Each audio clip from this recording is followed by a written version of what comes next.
Good morning. Nice of you guys to drop by. What a piece of junk. What are you talking about? Don't be too proud of this technological terror you've constructed. Look, don't worry. Everything's gonna be fine. Trust me. I don't know what all this trouble is about, but I'm sure it must be your fault. Don't get technical with me. This bickering is pointless. Don't everybody thank me at once. I don't know where you get your delusions, laser brain. I'm glad you're here to tell us these things. How could you even say that? I got a bad feeling about this. Well, come on. Everything's perfectly all right now. We're fine. We're all fine here now. Thank you. How are you? Would you get going, you pirate? Get in there, you big furry oaf! I don't care what you smell! I'm getting too old for this sort of thing. If what you've told me is true, you will have gained my trust. I like the sound of that. Get a shuttle ready. I don't know. Fly casual. Shuttle Tydirium, what is your cargo and destination? Transmission commencing.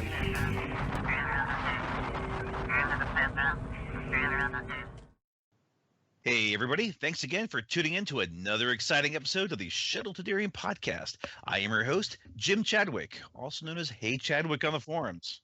And I do have sitting next to me here, Phil Mead, also known as Baba Ganoush on the forums. Phil, how you doing? I'm doing good. Just want to let everyone know that you don't have to worry about the sniffer Ewoks getting aggressive. Again, I know there was an incident earlier today, but that individual is being disciplined currently. Excellent. Yeah, one got a little, they tend to get a little crotch happy, but hopefully that can be dealt with. And hopefully by our head of human resources, J-Bot. How you doing, J-Bot? A little disappointed. He obviously failed his stealth check, so he's been sent back to a remedial stealth class to work on that. We can't actually have any of our Ewok cabin crew being seen all the time. Sometimes they have to take care of necessary maintenance and that sort of time. So if you do see them disappear, that's purely based on their training. I promise you that. Now, you're not actually teaching them again how to pick pockets, are you? Because we did have that incident a couple months ago. That is strictly against regulations. Why would I teach them to do that? Every passenger goes through a very thorough security check before they get onto the ship. If there was anything at all dangerous in any of their pockets, it would have already been found. Dangerous. Yeah, I was thinking valuable, but all right. We also have our chief engineer, Spaceman Biff. How you doing, Biff? Hey, everybody. I'm doing okay. It's good to be here once again. Yes. So, yes. Do you happen to know if those scanners, they actually go for monetary value, or do they actually go for, dangerous items? I don't know, but one thing I have been having to deal with a lot lately is I've been buying a lot of adhesive to replace the inventory that seems to be missing. All of my various glues and so forth that are kind of keeping the shuttle together, they keep disappearing, and I don't know if they're being used for training purposes for our sniffer Ewoks or what. But I'm having to constantly resupply all of our glue and adhesives. Yeah, I do wonder if those little guys have sticky fingers. I'm not sure. In more ways than one, I guess. Right. All right. So I want to jump into a captain's question, and with news of the TIE Aggressor being out, and our last episode we talked about what ships have we not flown. My captain's question is to you guys is, out of the Wave 10 ships, which is Quad Jumper, Sabine's TIE Fighter, TIE Striker, U-Wing, and the Batwing, which of these ships are you most excited about flying, whether because you have flown them and like it, or you are looking forward to flying them? So I'm going to jump to Phil, being the co-pilot, to be a leader in this. Okay. I think I'm most interested in the U-Wing. I think it probably has a very interesting play style with the pivot wing title and being able to turn around in place. Being a large base ship, sort of reminiscent of the Lambda Shuttle, but with more open maneuvering possibilities. And it does also have a system. So right, yeah, system 2 crew, I think. Yeah. Yeah, so I have actually not done that, and I will admit that when I'm looking at a lot of these missions, that we're testing for Gen Con, I'm kind of tempted to try them because they're 23 points, which is, was it a B-wing or a couple more than a rookie X-wing? Point more than a B-wing. Yeah, and that's a good amount of hull and shield to go through. I mean, sure, 1 green evade, but I'm kind of tempted to try. Practically 2 with the title. Yeah, so it is 2. So I'm tempted to try them out because I think they might be a good buy. And their dial is not bad, Yeah, sure, it's not a great dial, but it's certainly not a bad dial. Yeah. Yeah, cool. That's good. Yeah, because I mean they got all 1s green. A lot of the 2s are green, so no red except for the stop. That's not bad. Cool. I might have to try some of these out against J-Bot in these Gen Con mission testing. Yeah, I mean it's a pretty interesting ship.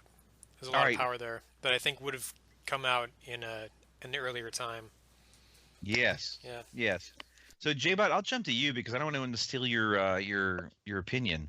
Which of the new ships are you most interested in trying?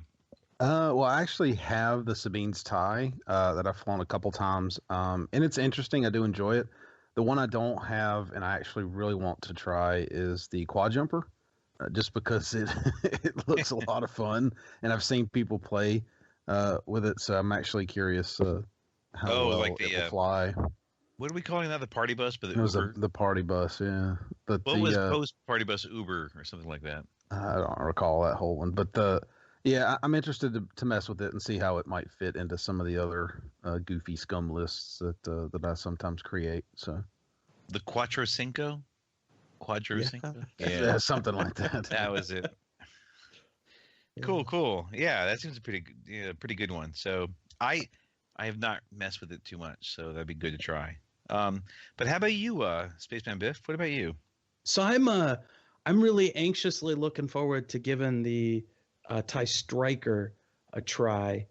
One of the problems or issues or difficulties I have while I'm playing the game of X-Wing is, I suppose, thinking maybe at least 1 turn ahead as far as how I'm going to move and where other ships might move.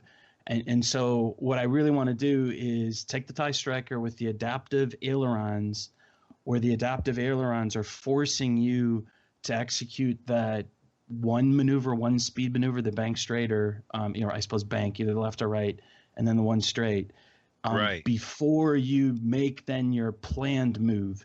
And what I'm hoping that will do is it will basically force me to have to think a little bit more ahead and kind of train me, if you will, to do that in the game. I had a chance to do the Phantom, your favorite ship, with the decloak ability and how you have to make that additional move as a result of the decloak.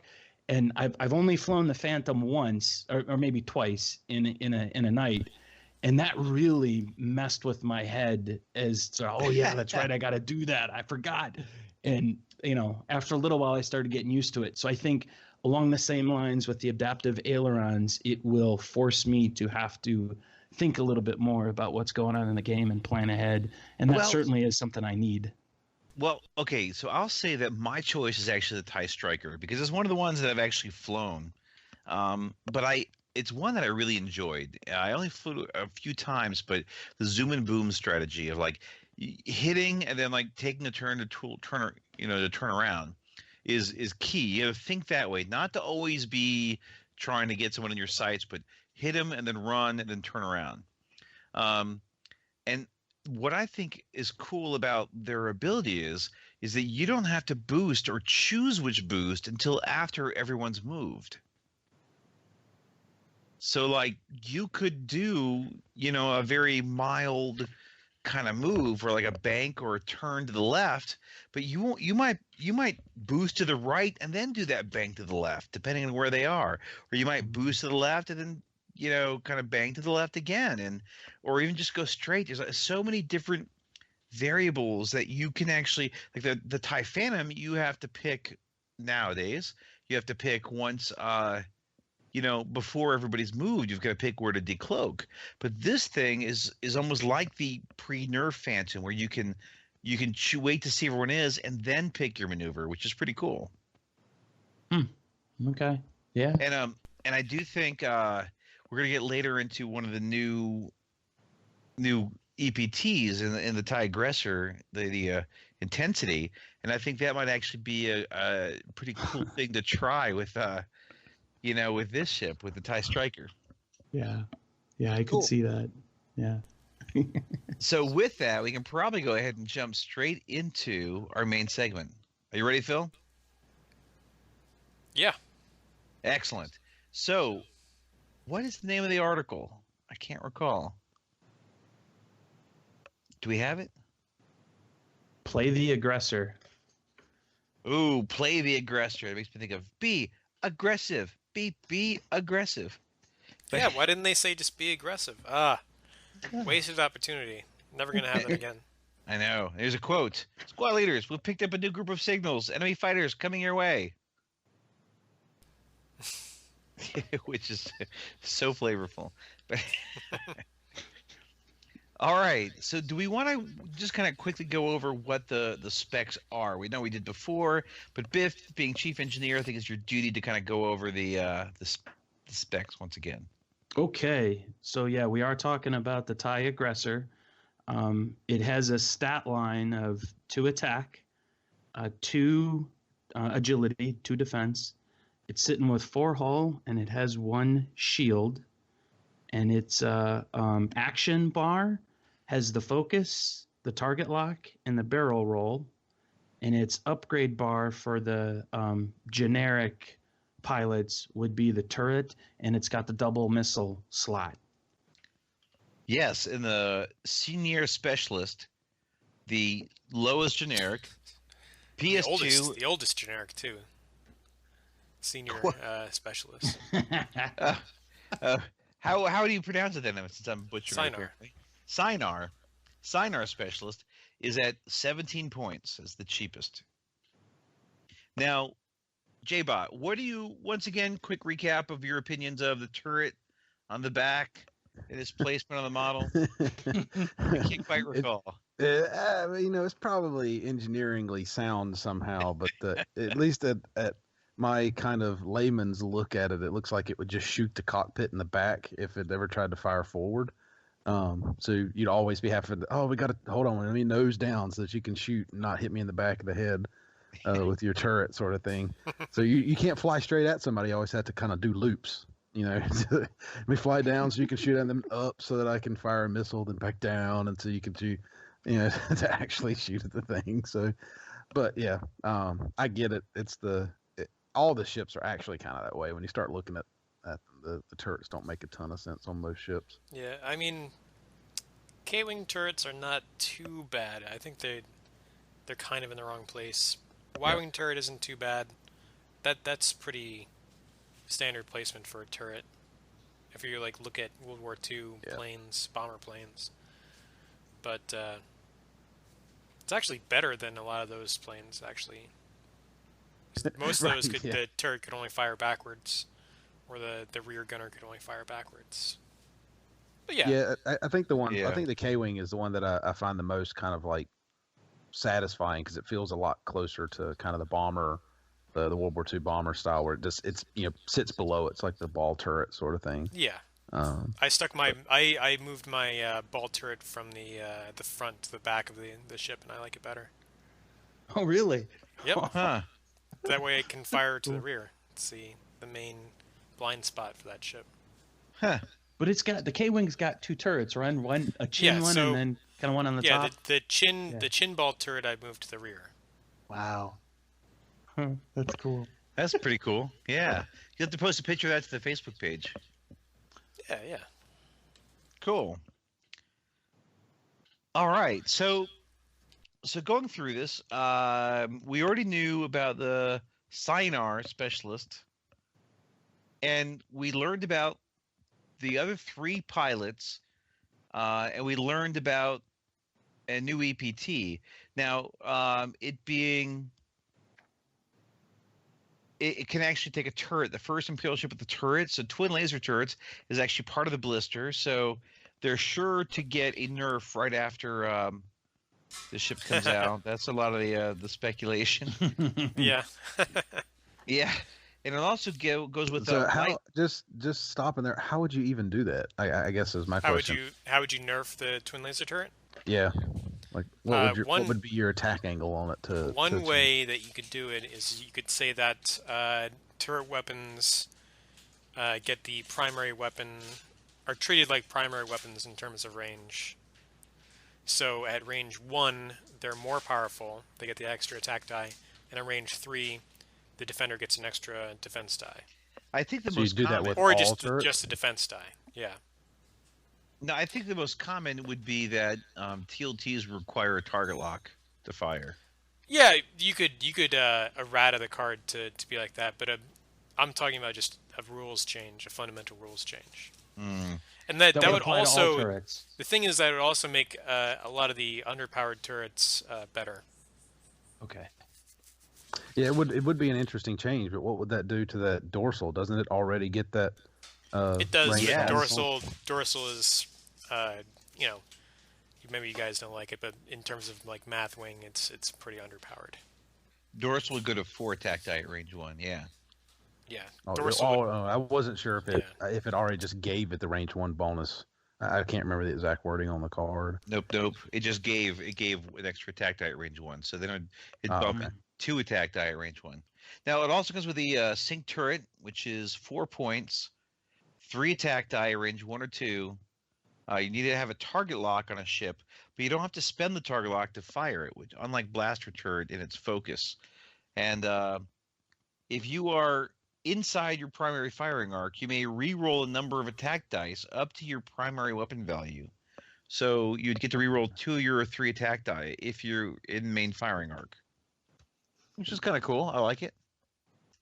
Better than a blaster turret, that's for sure. Yeah, most things are these days. Right, yeah. I mean, what isn't? And there's unguided rockets, which is a new rocket, which we went over before. It takes up 2 missile slots, which pretty much means the only ships that can fly it are the TIE Aggressor, the TIE Bomber, and the TIE Punisher. And it's 2 points, range 1 to 3, and it's 3 attack die. You have to have a focus. And basically, the only way to modify your attack dice is with that focus. So it can boost instead of having your main attack die 2, it boosts it to a 3, but you can't modify it other than with a focus. Right, and the enemy can't modify it either. Yeah. No sensor jammer, no M9G8. Yeah. None of that. Which is cool. Yeah, I like it. The only problem I have with it is that it's Imperial restricted, basically, just because of the slots it takes. I pretty much see it as a buff to the Bomber and to the TIE Punisher, primarily Punisher, I think. Right, yeah, but that's probably fair. And it probably is, but I just don't like seeing, I guess, any ordinance like, oh, this is restricted to one class. They might as well have just said Imperial only by doing that, unless they plan long term to have. Yeah. They'll add Scum and Rebel. It'll have 2 missiles. It'll happen. It's funny that you mentioned that because this is the first Imperial ship to have a turret upgrade. Right. yeah, but there's like 7 cards that they couldn't have. Yeah, but Imperials don't use turrets. I'm sure some they would sure love to. Got shot for it. He's like, "You put a turret on the ship. How many did you make before we gave you the okay? Or only a couple thousand. Send him away." The Emperor's like, I decreed in my first, address to the Galactic, Republic that there would be no turrets in my army. Yeah. So yeah, there's unguided rockets, which I like. It's not like, oh no, I like them. As soon as that came out as a card, I know that the ship wasn't out, and I guess it's still not out. there were people like, oh, I need to practice with it. I need to practice with it immediately at the store. So they were, what's the word I'm looking for? Proxying it. Yeah, they're proxying it immediately the next day of proxying that card. So it's probably going to see a lot of use. Yeah. But do we want to actually, I think maybe before we start with the pilots, I do want to talk to a comment they made. Where was it? In the article, where is it? It was about an open dial. You know, where that was? Let me do a search. Hang on. Because the one complaint basically says, they didn't reveal the dials. We know nothing about this ship. Which I was like, well, I wouldn't go that far, but I understand you're saying that knowing the dial is important. Here we go. Yeah. In X-Wing, the TIE Aggressor's weapon loadout consists of a primary weapon with the attack value of 2, plus the ability to equip the turret and as many as 2 missiles, or the new unguided rockets upgrade. And these upgrade slots considered alongside the ship's relatively open maneuver dial. Considered alongside the ship's relatively open maneuver dial. That's what it says. So, and the picture shows a dial with a 2-bank green. And so what does that mean? What does relatively open mean? There's a lot of green on it? I think that's their way of saying it's an average dial. It's not restricted to like, it's not a Y-wing level dial, and it's not a interceptor level dial. Yeah, it's definitely not the Hawk dial. We know that. They made that I mistake. would say, Never doing it again. I think it's just it probably has dial. something like it probably has something like an X-wing dial, is what I would say. Well, if you probably all 1s and 2s are green, and except for the sharp, two sharps will be white. Everything else will be white. Maybe 3 straight will be green, and there you go, done. Dusted. Relatively open dial. Yeah, I was kind of wondering if the aggressor dial was going to turn out to be what you want the Hawk dial to be. Was that your test? No, it was coincidental. But it was like, let's see if J-Bot can guess ahead of time what that dial is based on his anger for the shafting that the Hawk gets. Yeah. If it is, people are, oh, wait a minute, that's not right. But yeah, I think that wording, when I read it, I was like, oh, okay, so it's just an average dial. That was what ran through my head as soon as I read it, because if they wanted it to be, if it's a super agile dial, then it's getting sharp 1s and it's going to have a whole bunch of greens at the lower ends. And if it's a really crappy slow dial, which they never say anything is, mind you, there is no, this has got a horrible dial. That's not how marketing works. So they wouldn't say it even if it was. So I think they're just saying, meh, average dial, nothing to write home about. And all the people in an uproar about not being able to see the dial will kind of like, I can't believe they said relatively open. Relatively open. Like as soon as it comes out and it doesn't have like greens all the way through the 3s, they'll be complaining about it. Well, okay, here's the thing. The other Imperial ships that have a 2 green, because not every ship actually has a 2 green. A lot of the straights are the 1 banks, but a 2-bank green is limited to the TIE Fighter, the TIE Bomber, the TIE Interceptor, the TIE Phantom, the First Order TIE Fighter, and the Decimator. Now, so very few ships actually have a 2-bank green. The TIE Bomber is probably the one that most people consider to be a not good dial, but I have to say that most people haven't flown. The only thing red is a 2 hard turn, which is not that bad. The rest of the dial is pretty wide open. You can do a lot with it. But overall, like a TIE Fighter, I think has a pretty open. Yeah. But there's a lot of other ships that have, like Rebel ships and stuff like that have two green banks. But I probably think that you can't go 5 forward with it, but you can do a 1 bank with it, which you can't do with a TIE Fighter. So I think, it's probably similar more to an X-Wing. Yeah. Which I think is pretty cool. Yeah, I think that's plenty good for a ship that carries a turret. Yeah, definitely. And it has barrel roll. Yeah, absolutely. Yeah, it's got some stuff on. It's got some abilities that are very nice for a turreted ship. Yeah. I guess the old school way of looking at a turreted ship is it's the anti arc dodger. So if it's got even a little bit of arc dodging ability, it can be pretty dangerous because it might be able to dodge the arc dodger's arcs. Well, if you're on the FFG forums, only if it can boost and barrel roll is it really considered an arc dodger. Oh well, I don't go to that place because that's the you know, what's the turn of phrase, the no greater hive of scum and villainy in the world than the FFG forum. Yeah, if you want to look back to get an idea of like how powerful like a good turreted ship can be, think of like the Fat Hans of Wave 3. If you didn't play that meta, then you may not think of that ship as, dodging a lot of arcs, but that was a lot of what it did to stay alive, as it moved last and boosted out of the arcs of enemy ships and then fired back with its turret. Yeah.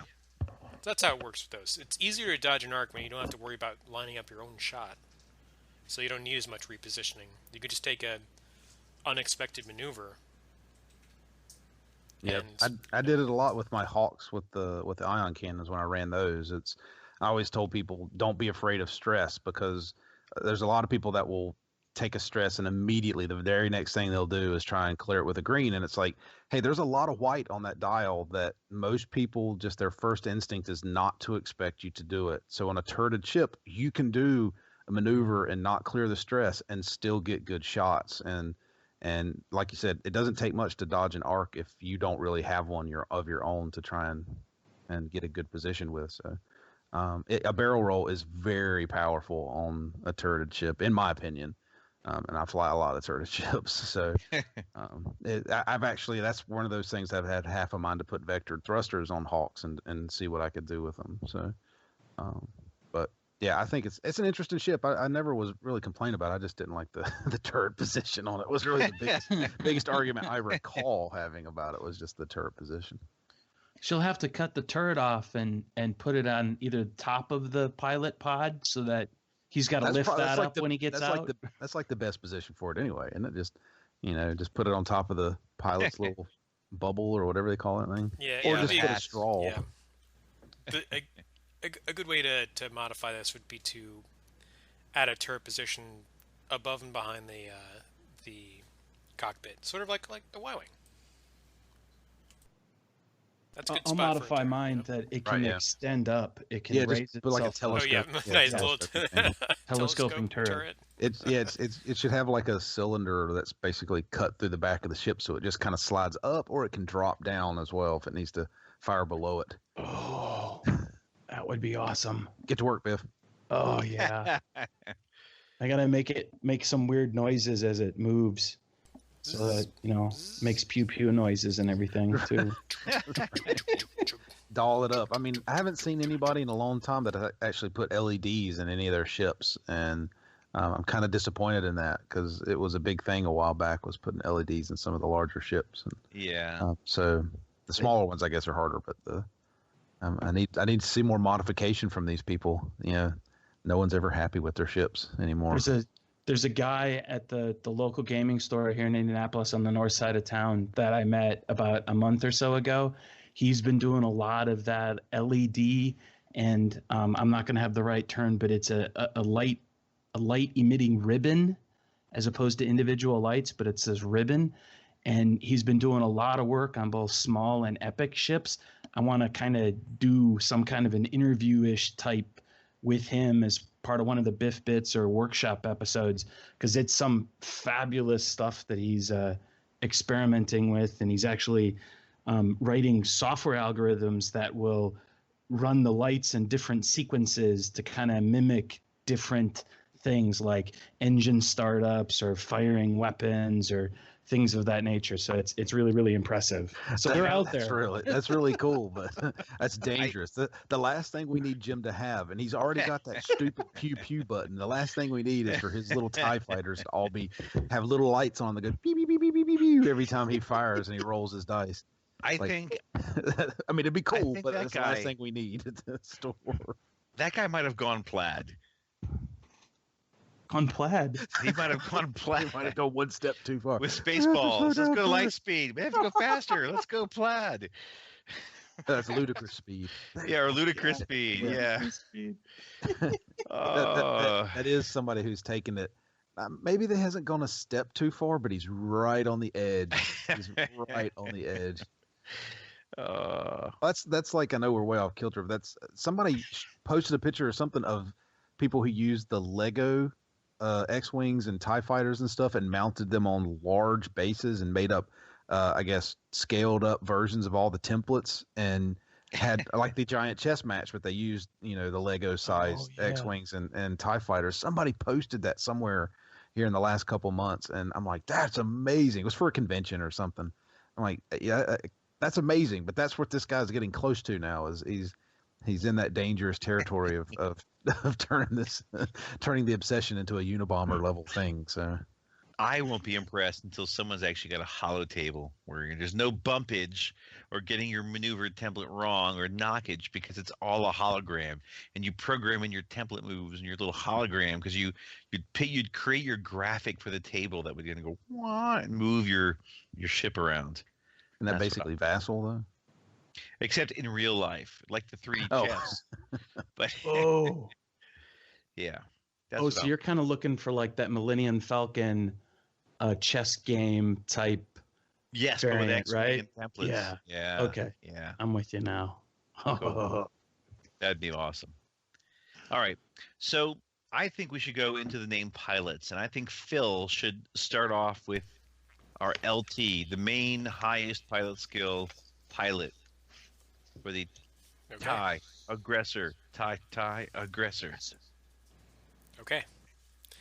So the pilot skill 7 pilot here is Lieutenant Kestel.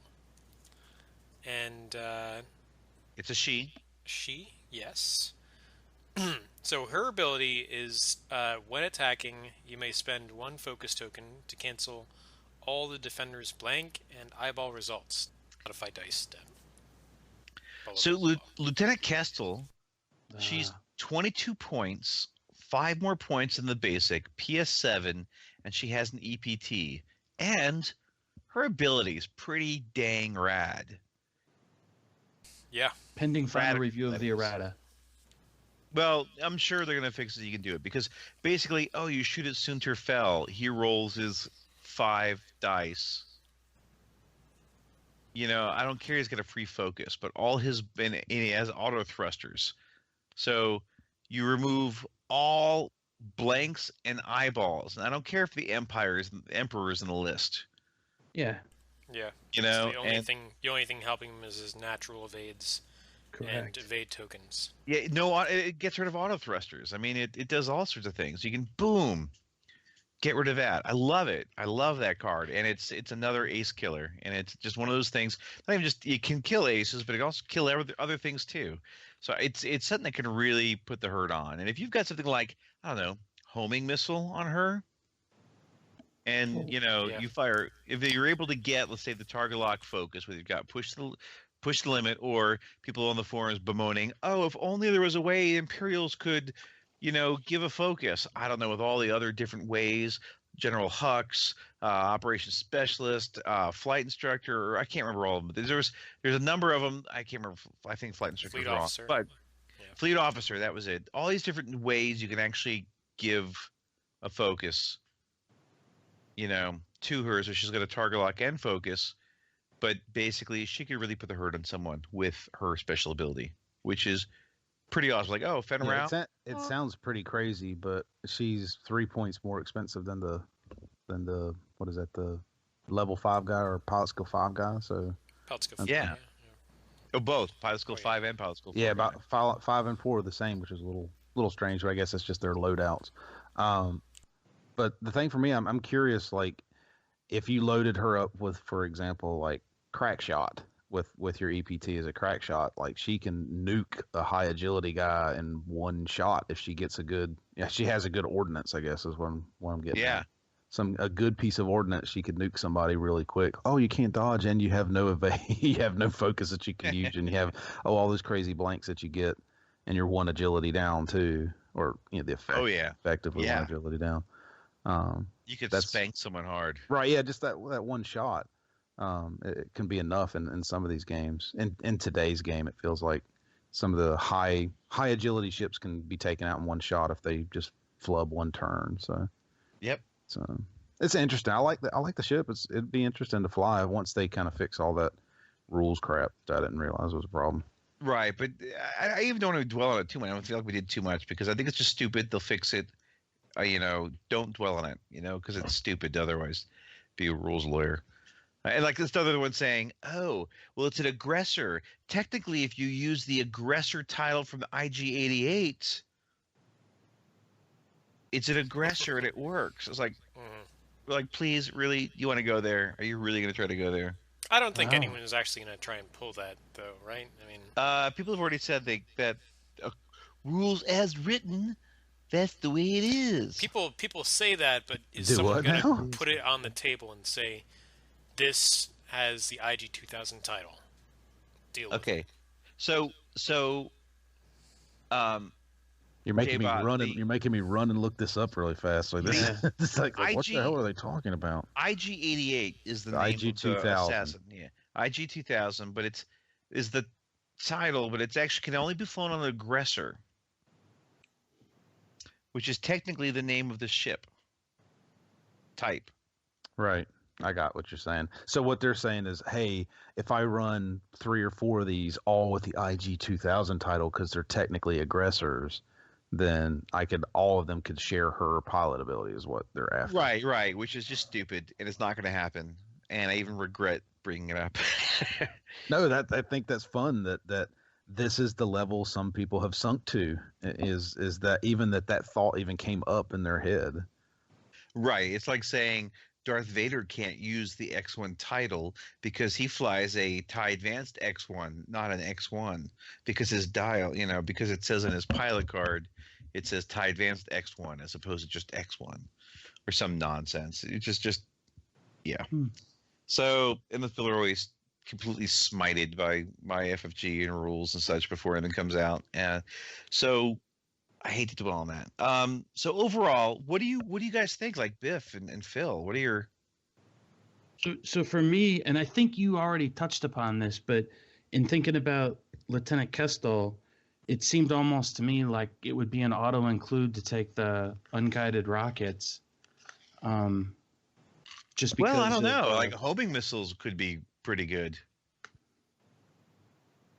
I suppose I'm just zeroing in on the fact that when the lieutenant's ability is appropriately corrected, errated, and you combine that with the fact that the defender can't even modify your attack dice from the unguided rockets, you really are kind of backing up the opponent from the standpoint of they've got to roll natural evades.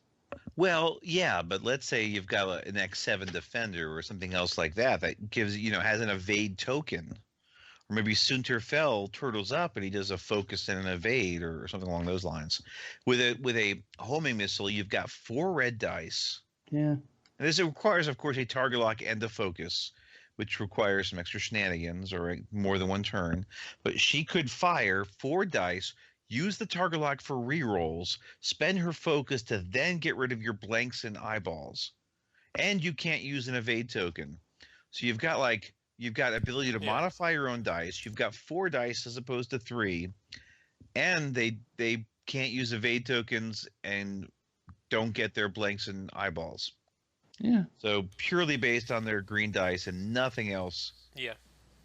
Yeah, aren't those like 4 points apiece, 3 or 4 points apiece for the 5 points. Oh, they're 5 points. Yeah, there you go. So she starts to get really pricey when you start. If you put more than one of those on her. Yeah, but I think that she. Yeah, I think that she gets more mileage out of twin laser turret, but. Yeah, but I think I kind of think she does. I kind of think she does too. Part of the thing is what I see is in the tournament meta. If we're talking about, you get these like 3 ship lists, and Fen Rao is in a lot of lists these days. You look at like worlds in the top 16, and what were 14 or 12 of them were all scum, and how many of them actually had Fen Rao in them? I think it was most of them. if you can hit Fenrau in one round where he can't do really diddly or squat, you're rolling 4 dice with a reroll, and you're getting rid of his blanks and eyeballs. You can kill Fenrau, which is the third of a list, and really the heavy hitter for a lot of people. You can kill him in like the first round of shooting. That's worth it. Yeah, assuming he doesn't kill you first because he's a 9. So if he gets in at the right place, that's Fenrau's trick is flying him so that he gets to where he needs to be before you really get a clean shot on him. So true. Yeah. If you can get the homing missile shot off, you have a chance to kill him. But if he gets but even in close, that's the whole trick. It's like, oh, Fenrau by himself isn't a great thing. He's actually incredibly vulnerable until he gets in close. If you load him up kind of the classic way, but once he's in close, that's where you're in trouble. But killing him at range is actually not very difficult at all. It's that first round, if you can get him at range 3, and he usually thinks he's safe with auto thrusters, but her ability will pretty much negate auto thrusters. Yeah, see, and I don't want to dig into it, but when I run Fenrau, I don't run auto thrusters. I run the way he's supposed to be run, which is, basically full power. Just like they're like, oh, let me just tiptoe in. No, I go from range 4 to range 1 if I can get there. Like that's the goal with Fenrau. If you hover in that range 3, he's garbage in my opinion because he has no evade token. He has to rely on that focus and possibly auto thrusters if you built him that way. But yeah, there's so much stuff these days. I know we're going off kilter again. There's so much stuff these days that counteracts that small little auto thruster / focus that it just doesn't keep a no shield ship alive very long. Yeah, I guess it goes to flying and all that, but I think it's something that could spank Fenrau, which is he's kind of a king of the aces right now. Cool. So, do we have anything else we want to talk about, Lieutenant Kestel? Biff, anything? No, I don't think I had anything else really to kind of add. That I think we touched on it. The 22 points seems like it's decent in my simplistic view of, you look at the base that's 17 for 5 more, you get 5 PS plus the EPT ability. Not bad. And the natural native ability to do that amazing. Yes. Yeah. So that seemed like, and I'm not this math wizard on how you do the comparison between this stuff, but just the simple for 5 more points, it seems like you're coming out ahead. I think her ability is really powerful, and it's particularly good against aces. Yeah, I think it's really powerful, and I'm more with Biff on the guided rocket or unguided rockets thing, just because you can keep firing them and they're cheap. So, I'm totally with the like shenanigan type thing, and I don't mean that in a bad way, but it's like you got to think of the context and the list that you're going to drop this pilot with, not only how they're equipped, but the potential of being able to pass on focus tokens and so forth. So it's very contextual, and I tend to take a somewhat simplistic approach to the lists I build because I forget all the crazy stuff that I'm supposed to do. So I would lean more towards the unguided rockets because it's always going to be there. It's just easy for me to kind of go into autopilot to some extent, but I just need more practice remembering the crazy stuff to get good. Well, I think the crazy stuff you'd have to really work at, and unguided rockets is very simple because it's only 2 points. You need a focus to fire. Her ability is to spend that focus token. So it's not, it's not a bad. It's a neat little package. Yeah. Right. Yeah. And that's why I kind of lean more towards Biff's because it's like, hey, look, I've got a focus token. I can fire it. And if I need to, I can use it, if I need to actually burn her ability. Yeah, and you can use it either way. Right, because attack dice or the defense dice. Yeah, and does it even say, and let me look at it again, does it say when she has to spend that? Like, well, that's the thing. Well, it has to be like after the defender rolls their defense dice. That's what I would think too. And before they modify to be any good. But the intent being though that it's during the attack, her attack, so right. With her being pilot skill 9 and the potential of throwing on like VI on it to get her up to the 9, it can take a little bit of a potential, and not get rid of it, but you may be stuck in the quandary of, do I want to hold on to the focus for my defense versus using it to amplify the attack that she's performing? Yeah, and I guess it all depends on the attacker's dice result. So, Yeah. What do? They happen to roll 4 eyeballs, and they've got a focus token. You know what you want to do, right? Yeah. Well, they ended up rolling 3 natural evade. You're like, well, I'll just keep my focus. Yeah. Cool. So, all right, let's move on from Lieutenant Kestel, who I like. And Phil, you want to tell us about the mid pilot skill named pilot? Sure. So at pilot skill 4, we have Double Edge. Double Edge. Wait, J-Bot, Biff, have you seen What are the that chances movie? that Double Edge is the title of a movie in the 80s? It sounds I like actually I'm looked. clueless. everybody's already clicking, looked. click. So there's an American movie that Yes, came out in the scored 90s. 1986.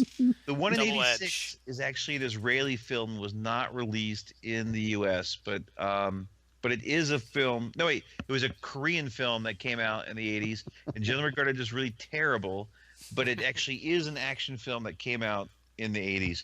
Though there's a 1990-something Israeli spy film called Double Edge that is more popular and well-liked. But yes. Of course it is Double Edge. It's just a matter of time. I think they're trolling us at this point. They're out there. Yeah. All right, give me 80s action movies. I don't care Just what have a list country. somewhere. Yeah. I don't care what country it is. There's somebody in there that's listening to this like, that's right. They keep finding them. How do they know? It's like I think it's more for the proof that they're listening to us, or they're trying to tease us to find the extreme weird. Like, have they heard of this 80s movie? Aha. Cool. It actually makes me want to, for the Gen Con, since we're going to be making some of the ships for Mario Kart, to just go on an IMDb 80s movie. Oh my page God, and just, yeah. Like, here are all of the pilots, and they're all just crappy 80s names. Yeah, hard boiled. Commando. It's just like, why are these names so cheesy? Like, that was the 80s, Predator. man. That was the no, those are too easy. Those are too easy. Right. We'll dig deep. Quicksilver. Ferris Bueller's Day Off. All right. So is this a name that's just kind of pulled out of nowhere, or is there an actual character? No, there's no deep well of pilots in the Star Wars literature for TIE Aggressors. Right, that we know of. Yeah, there's not like this guy's been in 5 comics, 2 movies, and the Christmas special. I seriously doubt he exists. It's remotely possible, I suppose, that maybe he flew something else and they're sticking him in this ship, but I doubt it. Okay. Ability reads: once per round, after you perform a secondary weapon attack that does not hit, you may perform an attack with a different weapon. So, how could this? I mean, you could always. I think this works pretty well if you're using, like a missile or firing in your front arc with a turret weapon. So, say if you had synced turret, which is a turret where you want to put the enemy directly in front of you to get your bonus. You might want to have this. It might be good with this pilot, because even if you miss with your sync turret shot or your missile shot, you get a primary weapon shot. Because whatever I guess you could miss with a missile and then shoot with a turret, but I doubt you're ever really gonna outfit one of these suckers with a missile and a turret, unless it's just like a cheap auto blaster turret. Yeah, that's what I was looking at. I was trying to kind of do multiple steps at the same time. The unguided rockets are 2 points, and you can get, obviously a TLT is 5 points. Is that right? 6 points, somewhere around in there. 6 points. All these guys start to get expensive if you load them out. But I can see somebody doing that. I'm going to fire the TLT to get rid of possible evades or that sort of stuff, and then use the unguided rockets if he does dodge everything. But I would always lead with the single shot if it was me. I think just because one of those 2 volleys from a TLT hitting would kind of ruin the guy's whole ability. I think he's good to load out with stuff, but not too much. I think TLTs have too much of a chance of hitting because at this point he's PS4. He's firing most likely later in the round. His TLTs will probably be hitting. So I think almost anything other than, because what's cool is sync turret or rockets, I would say. Well, I think you could actually put something like unguided rockets for 2 points, because I think unguided rockets works very well with him. You can fire it just unlimited supply. You fire it, because you need your focus. You don't have to spend your focus token if you roll like crap. You can keep it, and then it's fire any other weapon. Like if you could fire your main weapons if you want to, or what if you got like a dorsal turret or an ion cannon turret? You can fire at somebody else. Like you could fire your other secondary weapon. Or let's say you've got, I don't know, something, what is it? Like the ion pulse missile, I think, takes a focus token to fire. Or an ion tracer round. Although you're not going to have the ion pulse missile because you use up all your slots for the rockets. True. You're right. I'm sorry on that one. But you could have a blaster turret. Yeah, you could have a blaster turret. Blaster turret. Yeah. Auto blaster turret. Auto blaster turret I would think about. Yeah, I could see putting the auto blaster on it. For 2 points, it's range 1. Your rockets can be range 1. So if you get in, although if you're in range 1 of somebody with this thing, you might as well use the primary, unless it's somebody out of your arc. But you might as well use your primary. It's the same as the. Well, that's what I like. No, the auto blaster has the doesn't roll, or you can't evade it, doesn't it? So you could fire the auto blaster, and if you miss that, you could fire the rockets. You could do an interesting. You can't dodge me sort of ship. Yeah. In range 1, you really can't dodge much of anything he has to fire.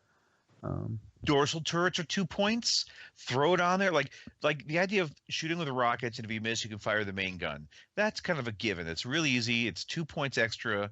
Uses his ability, but then you can also throw on for 2 more points dorsal, the ability to fire at somebody else. And if they're at range 1, you could even bump the attack dice, or even an ion cannon turret. Because at PS4, maybe everyone's kind of already gone. You could fire at somebody and zap. Go ahead and ionize them. And J-Bot, well about ionization on an enemy. Oh, I love that. It doesn't see that much play, but I love it just because they're so expensive. But I do love ion turrets. Yeah, it's kind of like Hotshot Copilot with this guy. Yeah, so I think he's pretty cool. Yeah, I do like this idea of kind of going after a target with like an ion cannon, because if you're really trying to go for the ion, but even if you're successful with that, you achieve your objective of getting the target with the ion, so now he becomes predictable as to where he's going to end up. But the counter to that, though, is if you miss, you've kind of, obviously you've wasted a shot, and you're not necessarily going to get a whole lot of damage out of like an ion cannon turret. You only get 1 damage and then the ion token before you cancel all the die results. So it's kind of a neat way of having a little bit of insurance if you kind of flub on the ion cannon and he happens to be in your primary firing arc, to where you could really potentially reap the benefit of him moving forward just that one. You now have the ability to hit him again with something else. Do you know what EPT would be really good in this guy? Expertise. All your focus tokens during your attack count as hits, automatic. Except for with unguided rockets. But you could do like auto blaster turret, or you could do ion cannon turret at somebody. Oh, I missed. Boom, boom, boom. I fire my unguided rockets. Yeah, it's not a bad idea. I don't know. I think it's 4 points, which is a lot. Might be a little pricey, but yeah. But I think it's pretty cool. In that way, even let's just say you have to spend your focus token on defense, you still get a way to modify your attack dice. Because he goes so late, he might have to spend his focus token on defense. Yeah, that's true. I think that's kind of cool. I think expertise could be really good in that guy. All right, so Biff, do you want to Or did anybody else say anything else about Double Edge? Double Edge. I'm making a list for these guys. Y'all can't see it, but I'm making a list of 80s action movie names in our internal chat here while we're talking. These are so great. The Last Starfighter. Turkey shoot. Cannonball run. Yeah, you definitely have to save those for Patreon campaign. But I mean, these are just a matter of time. I mean, these are great. Yeah. There's so many good. Light Blast, Malibu Express. Like what? Like just. Malibu Express kind of break the fourth wall there a little bit. Right, yeah. Just throw them out. There's always Red Sonja. I'm surprised. Malibu 4. You ever heard of Malibu 4? But you just spell it differently. Yeah. Oh, yeah. It has Malibu Express. Malibu, yeah, Naboo Express. We can change it a little bit. Yeah.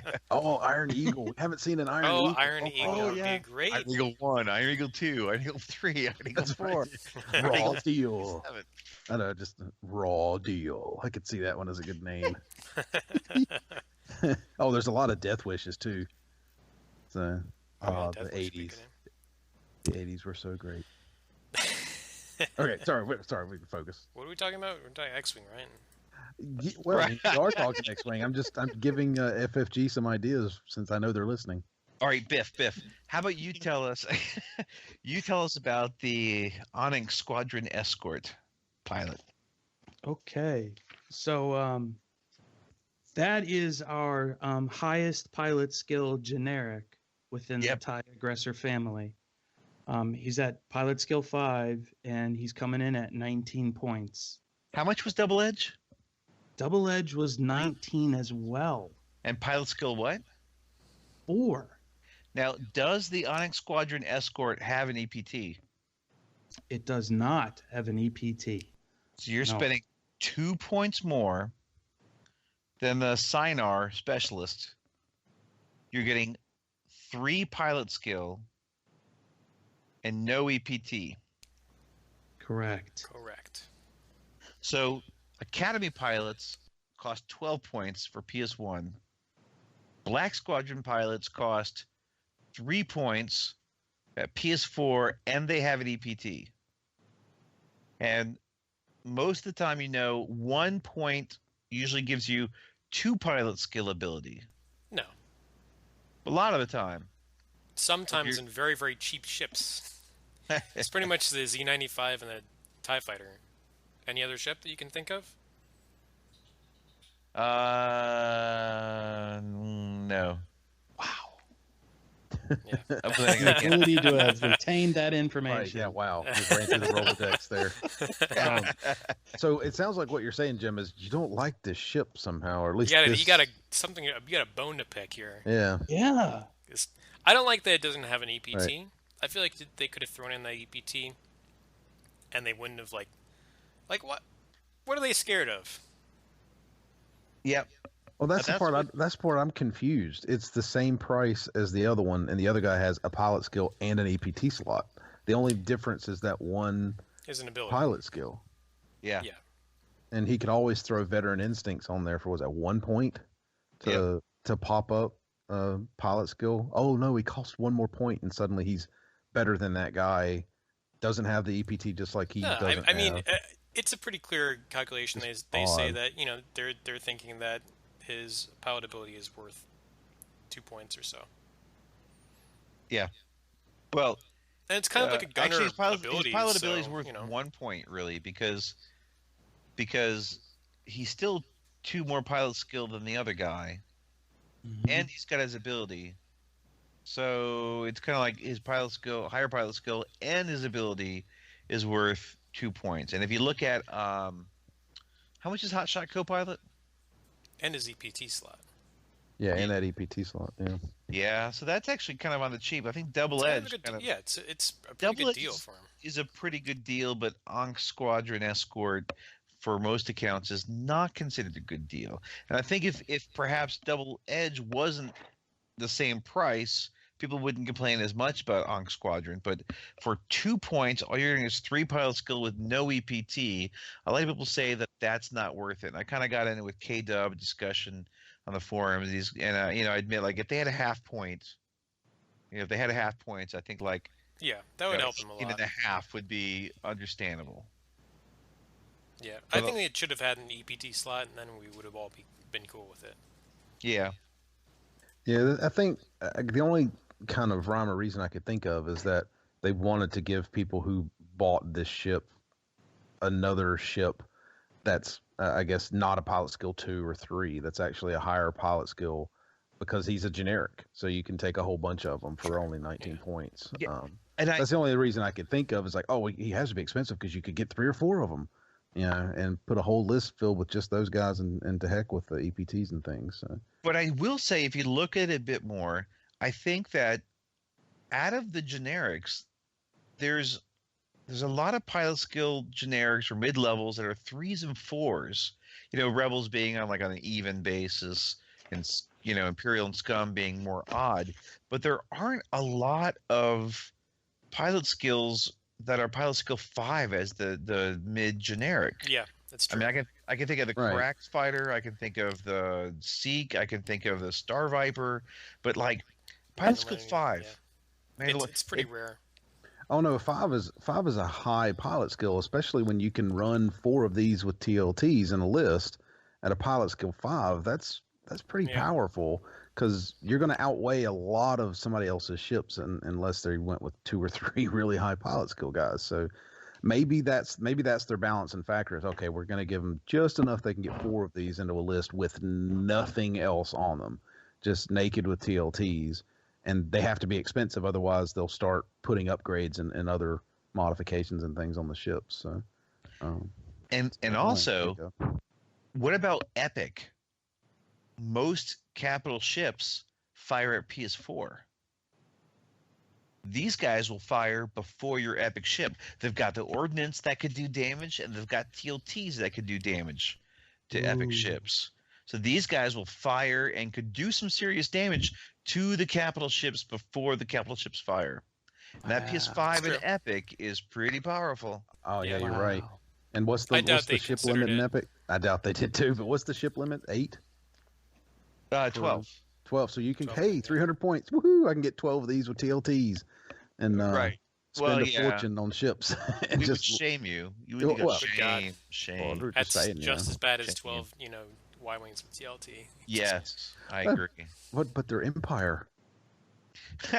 Empire doesn't care about now shame. everyone can do it. Right, yes. That's Rebel what list, Scum list. So now everybody can be a scummy bastard. Well, they had to balance Epic, obviously. That's what this was for. I do think Imperial that side that could do the exact same crappy tactic. The PS5 in Epic makes a difference. That could actually, and then let's say you've got your other missile boat ships and etc. And they all are usually PS4 or so for your Y-wings or your Red Squadron X-wing at 4. But when you're at PS5, you're firing before all of them, so you can get your target lock easier. You can prevent them from getting a target lock on you easier. You can fire before they do. There's a number of things with that pilot skill 5, and in missions and stuff. If let's say you've got to choose the barrel roll right or left to go for which objective, or do you spend your action to try to give that evade token to the Senator's shuttle, or do you try to use it for an offensive ability on someone? You can choose that option on pilot skill 5 during these missions more so than a lot of the other ones. So if you're going to Gen Con and you're doing our events, pilot skill 5 might be pretty ballsy, pretty nice. Yeah, it's not a bad choice. I think the chances to get pilot skill 5 ships is fairly limited though, because you could do Carax fighters and Mandalorian mercenaries. Seeks. Yeah, Seeks. Anything else? I'm sure someone is going to be you forgot the. So I don't think it's any of the Rebel ships because they're all. You could do Black Squadron pilots with veteran instincts. What about the TIE Striker? What's the TIE Striker? Boop, boop, boop. TIE Striker. Search Defender.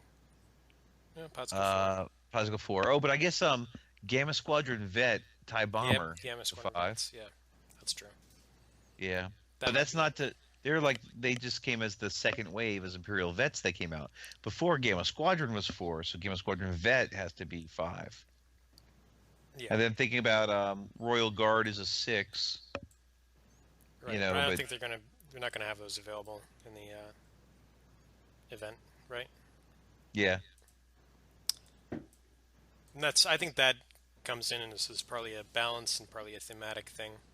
Glaive Squadron TIE Defender is a 6. Ooh, yeah, that could be interesting. That would be pretty brutal. Yeah. Yeah. Yeah. So there are some ships, but not a lot that you could actually, you're at PS5s. If you're dealing with a bunch of generics and stuff, or you're looking for someone, I mean, PS5 beats a few of those name guys,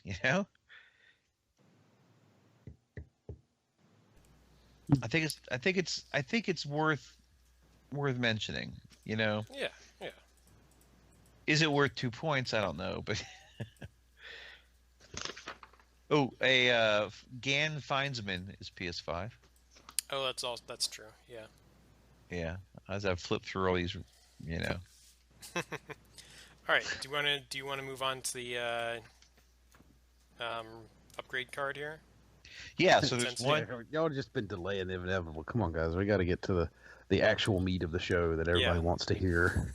I really thought that that the reason why the Onyx Squadron Escort did not get an EPT was simply to make the Rebel Y-Wing pilots feel better. They're not the only one now. It is possible. Although, I mean, they really feel it for Horton Som.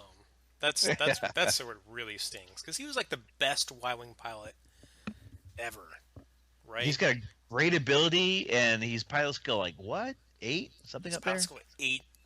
He's got nothing. Yeah. And then some scum scrub has a EPT. Cavill. Yeah. Yeah. Pilot No, skill 7. I have to say that I was talking about Porkins on one of the threads lately, and Porkins apparently in the backstory and all really was a Y-Wing pilot, I'm told. And he's Really? He's apparently so. Apparently he's really a Y-Wing pilot and doesn't normally fly X-Wings. But having his ability, as in having the ability to remove the stress, but then roll and it might hit your hull through your shields, for a Y-Wing is like actually a pretty cool ability. So having a PS7 Porkins on a Y-Wing where you're getting to remove stress, and Y-Wings get a lot of stress in their dials. Like that, actually, a Porkins in a Y-Wing is actually starting to sound pretty darn cool for Porkins' ability. It's going on the Patreon list. Yeah, so I thought about that. Like, I'd be one of these cards to. That's X-Wing 2.0 is where we'll see that fix. Yeah, but that would be pretty cool, I think. To have Porkins' ability on a Y-Wing. But anyways, we're digressing. So what is this EPT that they released? I hear it's a dual card, one of these new dual cards. That's correct. So we saw the front side of this before. This is Intensity. It's dual-sided. It has a exhausted side and has, what is the name of the other side? Intensity. Just Intense side. Intensity. Okay, just Intensity. So it's small ship only, dual card. The active side reads, after you perform a boost or barrel roll action, you may assign 1 focus or evade token to your ship. If you do, flip this card. 2 points.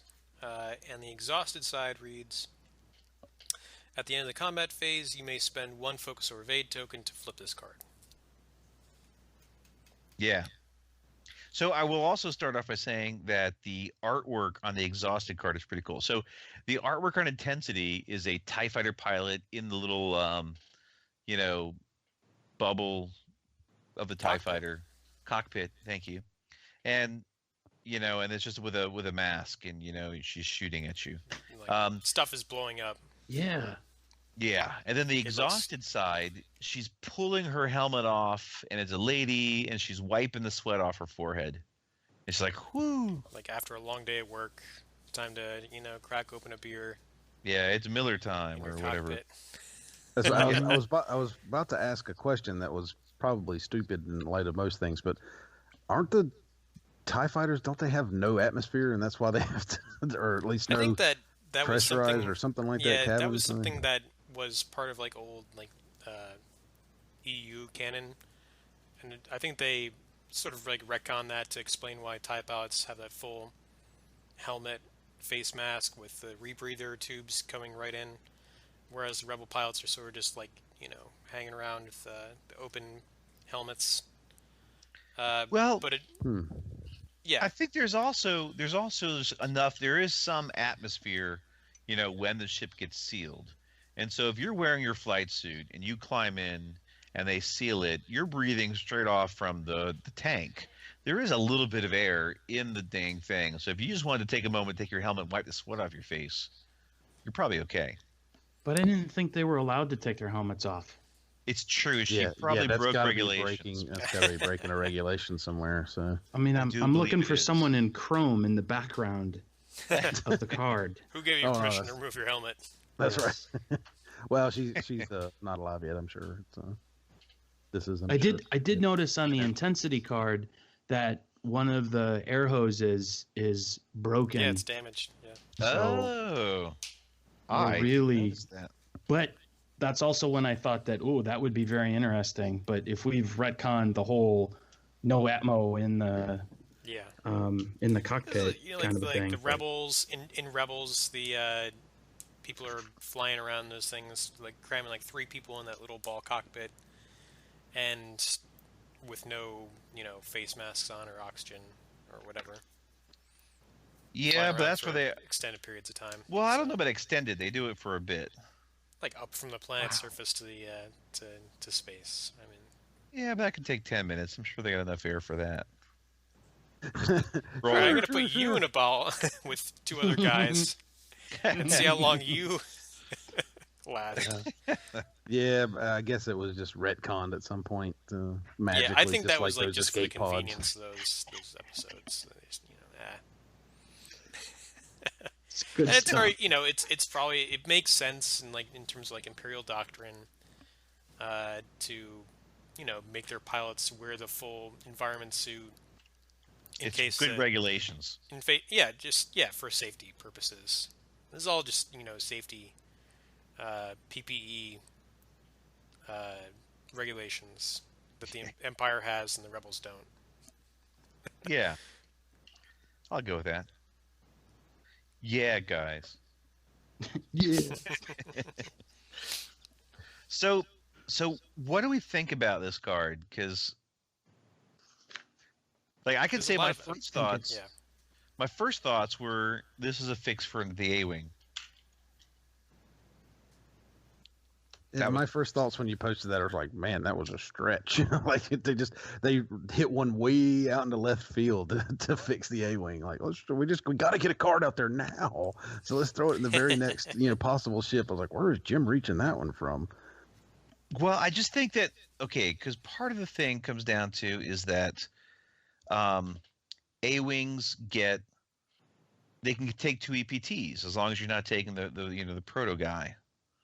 So with 2 EPTs, this ability really starts to mess with it. Like you can really do things that you can't with other ships.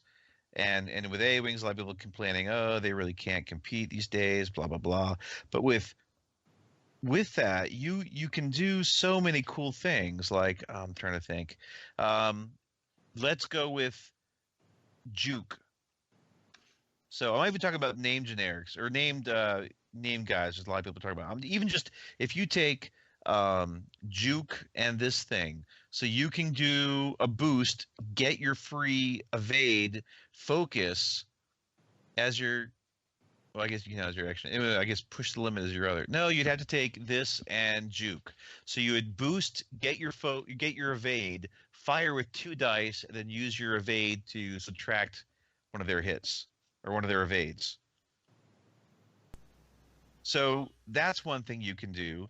You can do it with like push the limit and intensity, so that you can basically boost, get your focus, and then spend your push the limit to like get a target lock or get an evade, one of those type things. So basically, you're kind of getting even extra more options with an A-wing. Yeah, I think it definitely can be useful to A-wings. There's a ton of different ways you can apply this card. Yeah. Like you can use this with R7T1, which we never see. But wait, before we even get into all the really, really cool combos, which I'd like, even should we go into Jake Farrell? Because some early people are like, what about Jake Farrell? Yeah, you can do no crazy stuff with Jake Farrell. Do we want to talk about what Jake Farrell's ability is?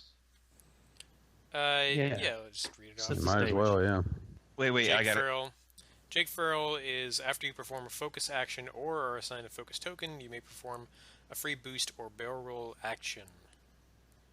So you give him a focus, he gets the boost or barrel roll, you get either another focus or an evade action. I mean, that's pretty crazy right there. And if he also has pushed the limit, he could then do something else. Yeah. Yeah, so intensity plus push limit on Jake Farrell is pretty awesome. Also on Tycho Selchu, I think it'd be pretty cool. Because he can perform actions even when he's stressed. So you could be pushing the limit and doing intensity on top of it to do, absurdity. Three actions a turn with no downside, essentially. And usually probably regenerating your intensity card at the end. So taking like a focus evade boost every round and with a completely open maneuver dial, as it were.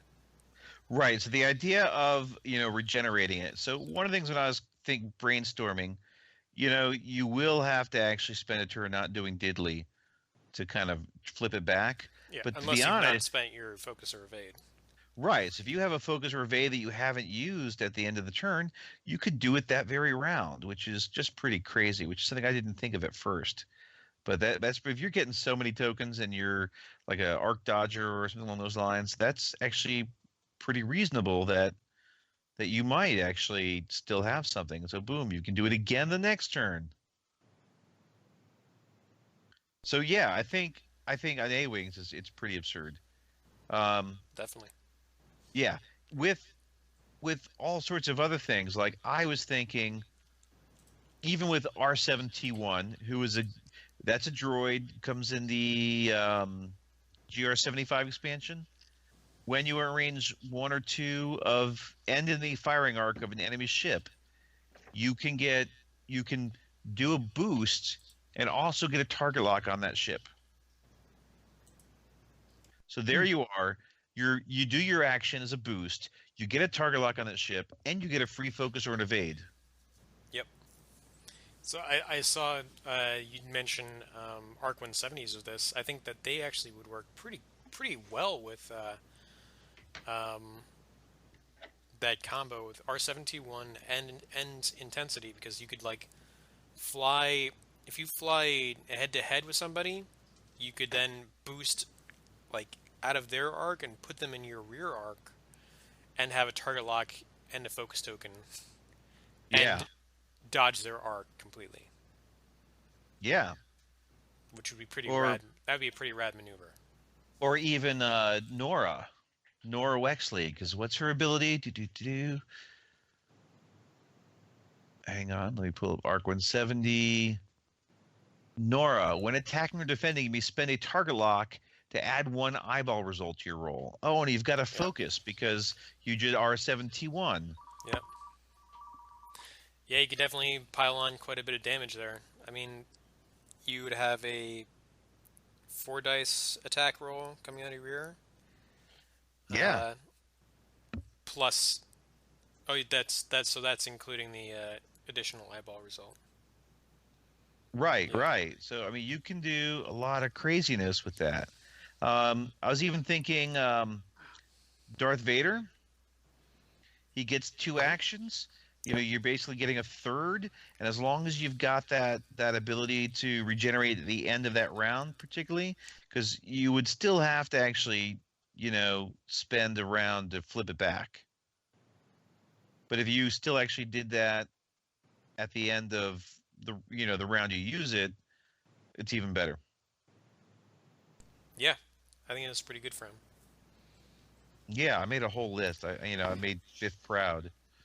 Yeah, you did. yeah, he made a gigantic list. Jeez. I'm sitting here looking at it like, Jim, did you do anything else today besides just sit there and dream about all these different combos and things? This is a little frightening. Not too much, to be honest. it's a little frightening. Yeah, I like it on T70s. I think there's a lot of cool ways you can put it to good use there, especially with stuff like prime thrusters. Well,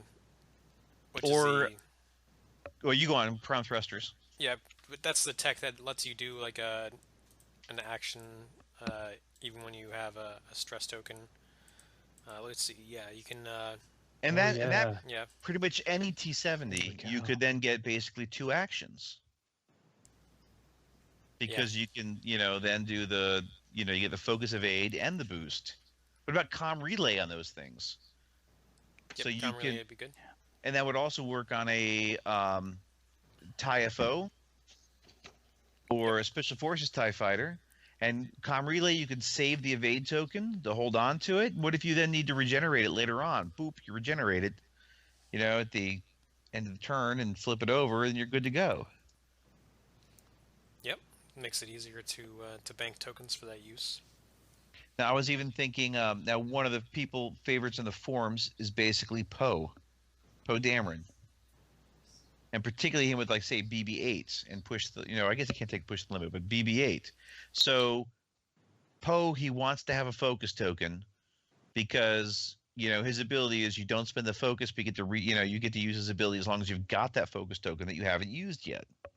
So do a green maneuver with BB-8, get the barrel roll, get the focus token, do your maneuver, and then you still get another action. Yep. You can take another focus token. Yeah, and no stress. It's like push the limit with no stress. And that's pretty crazy.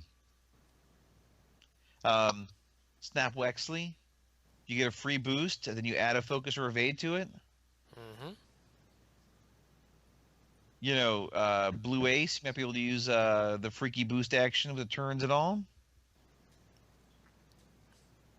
Yeah, that's pretty good. Pretty awesome. Yeah. I was thinking of A-Wings, Jimmer Sojan. Get a free green die in range 1 of an enemy. Get that boost to get in range 1, but you still take a focus or an evade token to help you in defense. Man. Turfineer. He's thought this through, people. But just go ahead and put that out there. Like, it's frightening how much detail is here. Like, I just let Jim read his list and just call it a night. it's like he's going through every ship. Like he sat there, like, okay, well, can I use it on this ship? Nope. Use it on this ship? Nope.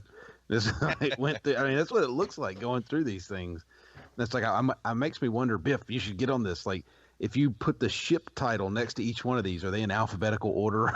That's why I get the feeling that that's what he did. Is he just went, okay, these starts with we got to start. Boop, boop, starts going down the list. Yeah, we got to start breaking this up into categories and subcategories. It started off with the ones that hit my memory first, and then I actually started going into the order.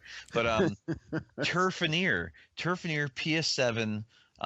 After he shoots, he gets a free booster barrel roll. He's a TIE Interceptor. So PS7.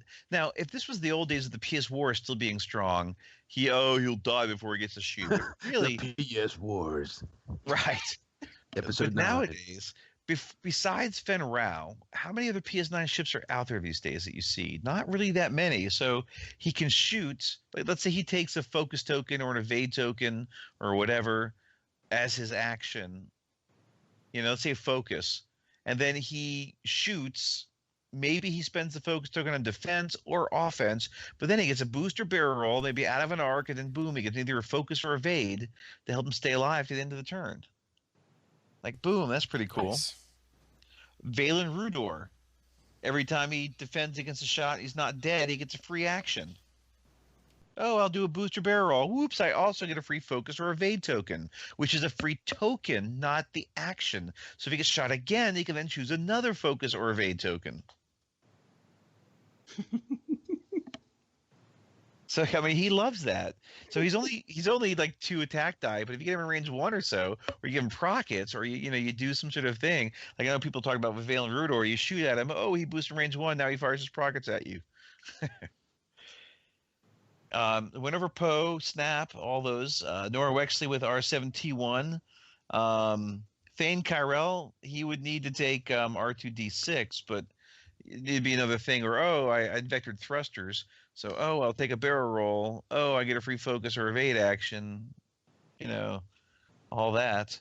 Let's see, trying to go through some of these. I was even thinking of someone like Wedge with BB-8.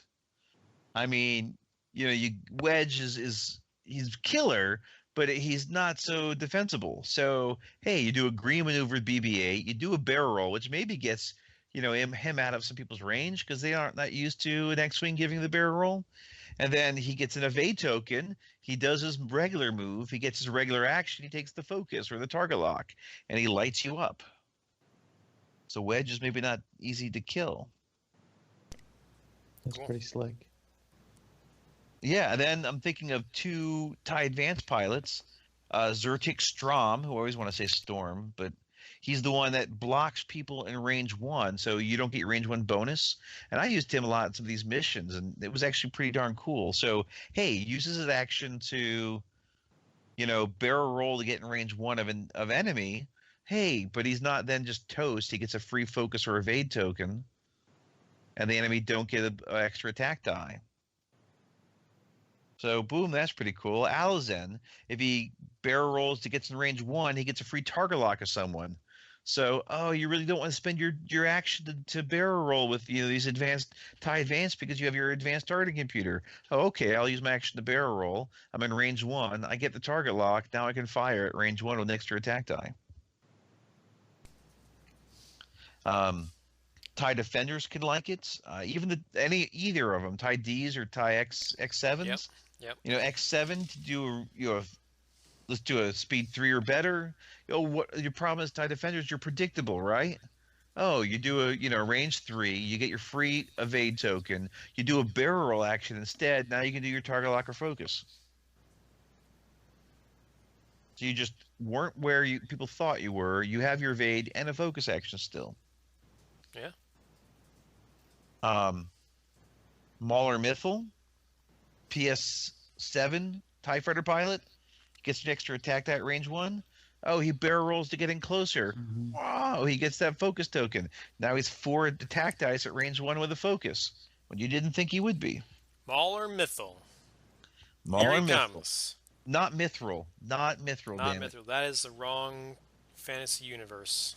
Damn, who keeps saying Mithril? Is it Nova Squadron or somebody kept saying Mithril? I was like, you're killing me, Smalls.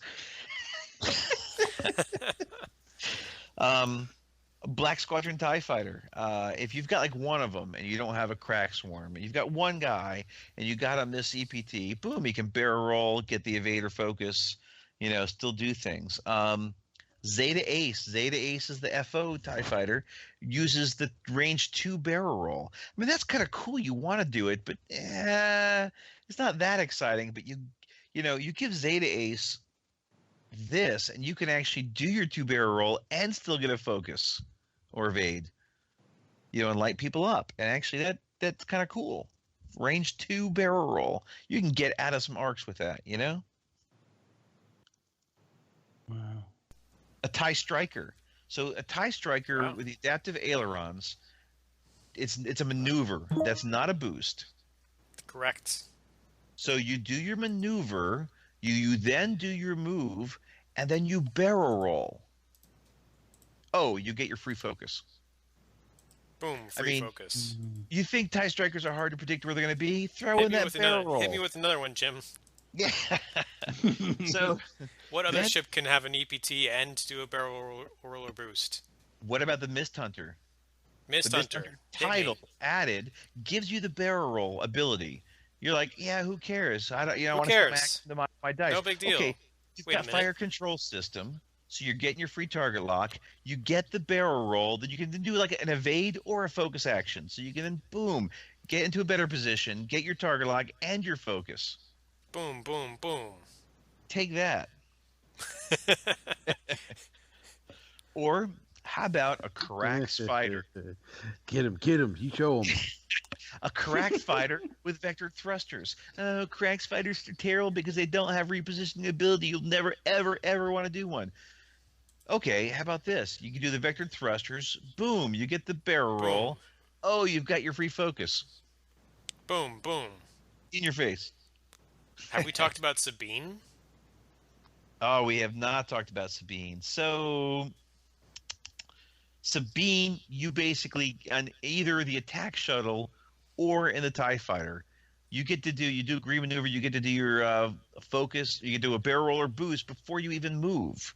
Sabine, boom, she gets the focus or evade after she does a boost or barrel roll. Then she does her move, and she gets into action after that. I mean, boom. Deal with that. That's right. Kick it up a notch. Jim, I'm looking at your list here, and I'm a little confused. I don't see any B-wings on this list. Yeah, Jim, what about B-wings? Oh, it's true. Man, throw the whole thing out. Well, I wasn't sure if there's anything super exciting, any particular B-wing pilot that really made it. I guess it's not that big a deal to be able to barrel roll and get an evade on a ship that can't evade normally. Yeah, it's not a. Well, okay, I was thinking like the generics can't take EPTs. You've got Nira Dantles that wants to fire her ordnance, so she wants to do a target lock. You've got yeah, but see, I think you're thinking too narrow here, Jim. Yeah, I'm going to use a turn of phrase that I like to use with people I work with. I don't think outside the box. I think outside the warehouse you people keep your boxes inside of. There's this little trick with target locks that you can do it a turn ahead and not get rid of it. And, plan a turn ahead instead of having to do all of your fancy shenanigans in one turn. You can look, I'm going to target lock this guy, and then, hey, look, I can barrel roll away, get my focus, and now I've got a target lock and a focus on this guy and light him up with, say, an advanced proton, maybe? Okay. Yeah. You got to stop thinking inside the platitude. Right, yeah, man. Think outside the platitude. Okay, Nira with fire control system and intensity could do it, because then you could barrel roll and either be barrel roll outside of range 1 into range 2, or you can. So I did think of that. That's pretty cool. Horton Psalm, vectored thrusters, EPT droid, R2D6, yeah. That could definitely do it. All right, so this has all been fun. Let's look at this on a different view. Since you've gone into this, Jim, I'm very impressed. I really am. But where's my hot AC list? I mean, I expected at least another 20 pages of hot AC combos on here. Oh, we can do hot AC combos, and that's what I thought. I've actually thought about that. Oh, it's getting but I don't want to. But we haven't even finished with the other list yet. We got to what about the Sikhs? So I know we're only halfway down page 2. So Sarisu, okay, a lot of people say with Sarisu, oh, but you're already flying in formation. Well, the thing with Sarisu is people do say that. They do, but the thing with Sarisu is she's not Hal Runner. Hal Runner works when you've got lots of ships around Hal Runner. Sarisu works not so much when you have a lot of ships around Sarisu. Well, that happens, but really when you've got another ship near Sarisu is going to get shot by a lot of people. So you can have one high-value target on your side next to Sarisu, and she's totally worth it, because if the enemy, say the enemy TIE Swarm fires at Boba Fett in a fire spray, all those 8 TIE fighters, boom, boom, boom, Sarisu's going to work for each of them. You don't have to have a lot of ships around you. You just have to have one that other people want to shoot at a lot. So just make sure that maybe Sarisu stays within range of that. Boom, barrel roll, get the focus evade. All right, another one. I like this one a lot. I like it. Quinn What is Jast. it, Jim? You tell us. Quinn Jast. Yeah, please. One of the new Sikh. So she's the one that you can flip your ordnance. You fire the ordnance, you spend a turn, not attacking, you flip it up. So what about that round, you do the barrel roll to get your action, So basically, the round that you're flipping it up and you're not firing, what the hell are you going to do? You go ahead and you do your barrel roll and you get that evade or your focus for defense. So let's say you could, boom, get out of a firing arc and then get some defensive while you're flipping your weapon back to activate. So that round you're not doing anything, but suddenly you're not where you're supposed to be and you're actually still tokened up a bit. So Quinn Jast is good with that. Or how about Inaldra? You need to ionize yourself to get your shield back. Oh no, it's terrible. You're going to be ionized. Everyone in the world's going to know where you are and really kill you. Hey, you still get your action after you're ionized. Yeah, you still So get you your go action. one forward, barrel roll, boom, you've got your focus or evade for defense, and you got your shield back. Ha! Yeah, Let's say, boom, take let's that. say you have a protectorate, Fang fighter that you Oh, don't this want. one I do have a protectorate. I've got fighter. two of them, Jim, and I'm going to fight you on this one because you're wrong. And if you don't want to take a tiny mind link for whatever reason, But I do want to take a tiny mind link for every reason. I never take a tiny mind leak for any reason. Let's say, let's just wait for them to nerf a tiny mind link because everyone's expecting it. Like I said, I don't use it. I didn't use it in my in your face list the other night. True. Not one. Well, here you go with intensity. Boom, they get the boost or barrel roll and they get the free focus, and they're in range 1 now and they get the free evade. It's really, really hard for me not to take fearlessness there. It's cheaper and it gives me the free hit, range 1. You could do that, but this is just an option. There's options. Oh, I know. I'm just saying. All right. I'm going to shopping list. Now, what about a very big shopping list? What about Guri? In range 1, you get a focus token. So you've got a boost and a barrel roll to make sure you get into that range 1. A pretty decent dial. So you do the booster barrel roll, you can get that evade token, and then suddenly, boom, you've got the focus token for being in range 1. And let's say you've got sensor jammer, or you've got fire control system. So you're getting the target lock, focus, and you've got the evade. Boom, Guri is pretty happy. Boom. And last but not least, let's go with Cavil. Cavil, the Is this really the last? Yeah. I feel like it can't be the last. It can't be the last because he hasn't done anything about the YT 2400 yet. No, Well, it's a large spaceship. Large spaceship. Oh, but I figured you'd I'm gonna mention it find anyway. something else. You go. Yeah, we'll find something. All right. So Cavil on the Y-wing with vectored thrusters. So basically, you can So is barrel there a roll lore rounds. reason why a person in a large bait ship can't be intense about being in a firefight? Yeah, it's too much of a boat. Oh, okay. Just wasn't sure. Or you got crew. You can't be intense with the crew. They chill you out. Take No. it easy, man. Take it easy. I don't know. I can be pretty intense. Well, I guess we'll find out driving back from Gen Con. But so Cavil I got something. Go. Wait, Cavil can have a turret, and there's all sorts of turrets. So, I mean, you can even say, let's say, Cavil with a TLT. If you're firing out of your firing arc, you get extra attack die. Oh, everyone with a TLT wants to get in range 1, so you can't shoot the TLT.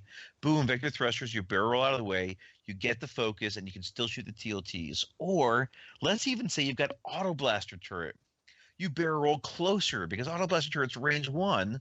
You get your 2 attack dice that they can't avoid, and then bam, you barreled closer, and you've got the focus to modify your dice, so you're actually getting more hits in with your auto blaster turret. I mean, you can do all sorts of things with that. You can do dorsal turret if you want to be super cheap. You can do blaster turret if you want to, because you've got the focus now, but that would be stupid. Overall, I think Cavil with vectored thrusters and intensity is pretty cool. Not like game breaking, but really cool option. All right, so you found another one. Rexler Brath. Many people are saying that Rexler Brath is no good. They say Rexler Brath, he's just no good. Are they saying he's no good? But if you give him, if you give him intensity, he can fly around. He doesn't even really need one of those titles. I guess he can use one if he really wants to. But for the deal with Brath is that it's kind of tough to give him that focus token and something else to modify his attack to make him a heavy hitter and trigger his ability. But if you're getting that extra focus token from intensity, I don't know, maybe you can actually pull off his ability more often. Well, for those people like JBot who've wiped their databases of X-Wing cards for things like the price of Ewok fur, let's go ahead. After you perform an attack that deals at least one damage card to the defender, you may spend a focus token to flip that card face up to be a critical. Yeah. So of those, any of those cards, all those cards. Yeah. If you do an attack that deals like 3 damage cards, you could flip all those things up with one focus token. Let's say you're an X7 defender. You do your 3 to 5 speed move. You get the evade token. You do a barrel roll. Gives you the focus. You've got your barrel rolling range 1 or something, or a better arc, because everybody knows that TIE defenders are so predictable. And then you use that focus token, or you could even, let's say, you take a focus token. Well, you have to do the barrel roll. Never mind. So yeah, you do the barrel roll, get a better position, get the focus token, fire your hits, and then use that focus and flip it up. Bam. Yep. There you go. Yeah. Pretty cool. Very interesting. Why didn't you mention Kyle Katarn with vector thrusters?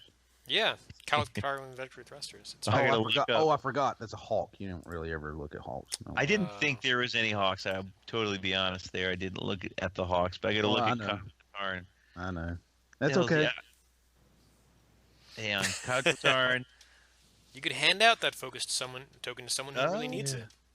That's right. True. And his standard build of Moldy Crow and a recon specialist, I mean, technically you might be able to just pile them on one way or the other. Oh, I need to be defensive this turn. I could still pile up my focus tokens. So, not bad. Yep. Recon specialist won't give you 2, though. No, I know, but you have both options. Or you can just get rid of the recon spec and put another crew on there. Yep, and I did look, and a boost actually might help if you put an engine upgrade instead. You could. That boost sometimes might help the Hawk keep up with the rest of the fleet. Oh, that's true. There's a friendly ship at range 1 to 3, which is pretty far. Yep, you can go for Jan Orr's crew, which would make you could give out an evade token instead. Yeah, I guess you could do. Not super exciting, but I think it's pretty super exciting. You would. Unlike all of yours, Jim. Every one of yours was super exciting. oh, jeez. Yep. I'm glad we did all 20. Stay tuned for the next episode where we go over 9,000. That's going to be a whole episode. I'm just going to cut that out and make it its whole episode. Jim lists all the different things you can do with intensity one by one. Oh, and still missed some. I know he still missed some. We did this with another card a while back. I seem to recall as Jim went through every single option available. I think going through the options is better than not going through the options, and I have the list. Well, you guys don't. You just want to use your list. You made one list and you want to use it. That's what this is. but think what you did here, Jim. You spoiled that discovery phase of so many players out there now. Listen, you're robbing them of that experience. They're going to say, "Oh my God, this is such a." Oh, Jim already mentioned it. Shuttle Tydirium crew got there first. And if we got there first, it can't be good, right? That's how that works. It's probably garbage. But as you pointed out, I've missed some. So I've missed options. Those are the keys. Those will be tournament meta here before long, the ones that Jim missed. Yeah. I think on the whole, what Jim's kind of thesis was all about is that this card, and it's what I said. I don't even know why we wasted so much time talking about the other ships. We should have just. I'm just going to cut this. Done the whole episode on this card because I think it's the one that so many people are after out of this. And in fact, I expect more of these ships to be collecting dust than actually on tables just because people bought them for that card. Yeah. So I do have to admit that this has been an intense episode. Yeah. Yeah, I was going to say exhausted. It totally lived up to its name. Yes. Yes. Yeah. It's good stuff. Cool. And I like the energy. I really did like the energy coming from Jim. Thank you. Not only the list, but there was a lot of enthusiasm there, and that made it entertaining. Right, yeah. Not like some of those guys. You just get all. I'm sorry. I don't own most of these ships. So it's like me.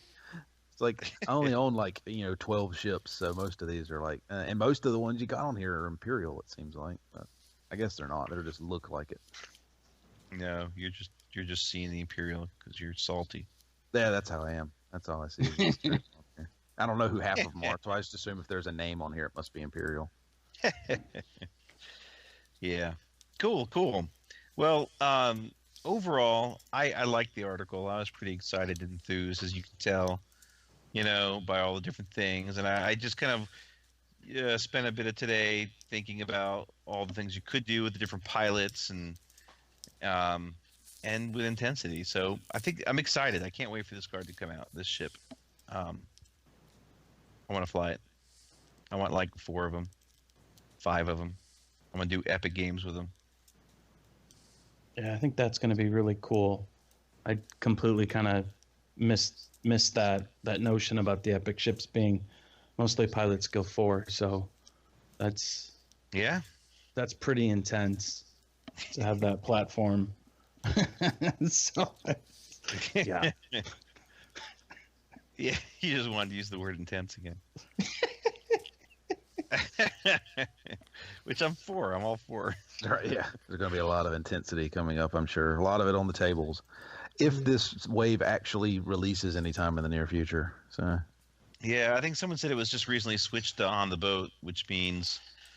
they actually posted it? Does that mean something? I think that's eventually is what that means. If you believe FFG's own website... which you shouldn't. Which, if you're an optimist, then it's 6 to 8 weeks or something. But that's not real. Yeah, I don't believe it. The Croc has been on the boat for like 20 weeks. Yeah, that's a crock. As have many others. Yeah. Really? That long? That's a crock of shit. I think so. Well, you know how it works. On the boat is kind of a rough term for, it will make it here eventually. We've ordered a boat to show up to us at some point. It's just a matter of the boat's on our side of the planet, has to go all the way to their side of the planet, pick it up, and then come back. So, The only notification that really matters is shipping now, pretty much, or in shipping now is pretty reliable. I mean, I do know that our local store owner actually asked us. He's like, "Is this Croc a real ship?" Or it was a couple weeks ago. Is this Croc a real ship? Or like, yeah. And he's like, well, okay, how many should I order? Or everybody there is like one, like around the whole store. Yeah. So, I don't know if that means he saw it on his distributor list or what that means. Sounds like a joke name for a ship, right? It does sound like one, yeah. Yeah. It was around April, so maybe that's what he was thinking. Yeah. Yeah. It is a crock. Anyways, I do think that they usually have something that's new to a Gen Con only. Always seems to be the thing. So they better have one this year, the year that I'm actually going. So I can actually feel special like all the other people did. Well, you probably just jinxed that, so right, yeah, that probably is not going to happen. Even if they do, all I'll do is just look at it in the display case and be like, meh, I don't really need one that bad. Yeah.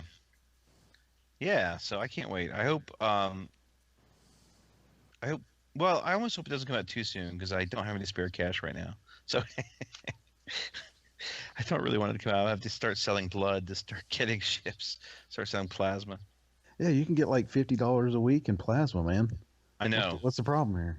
No, I'm seriously, if it comes out, I'm selling plasma. I'm kidding. I am low on funds. Hey, I did that in college and watched Dark City, like 30 minutes of it, probably a dozen times. Just going there to do that. Yeah. Cool. So, do we have anything else we want to talk about tonight? Have you heard about this new intensity card that's coming out soon? What? No, I haven't. Oh, I was really hoping you had a couple ideas on how I might be able to use it. Yeah, I was hoping we could talk about this. I have a list of combos where you could use it on a whole bunch of different ships. That sounds so boring.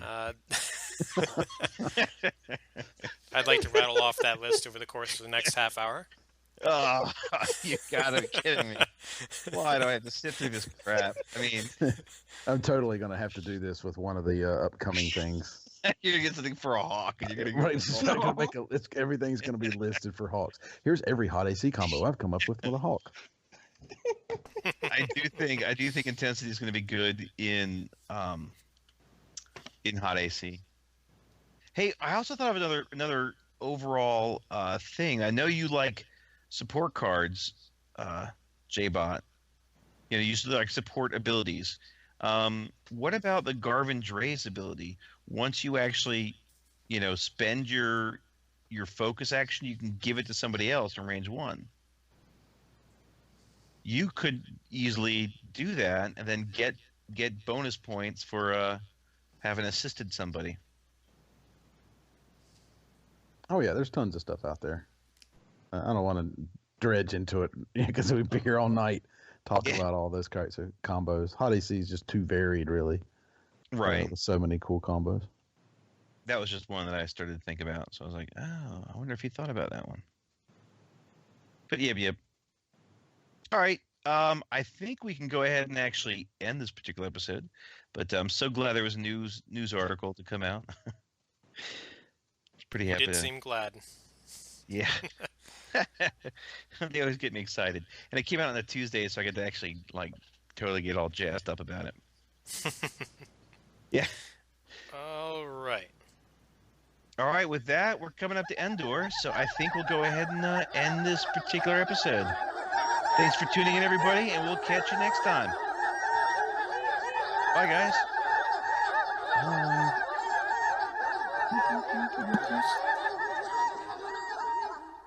Okay.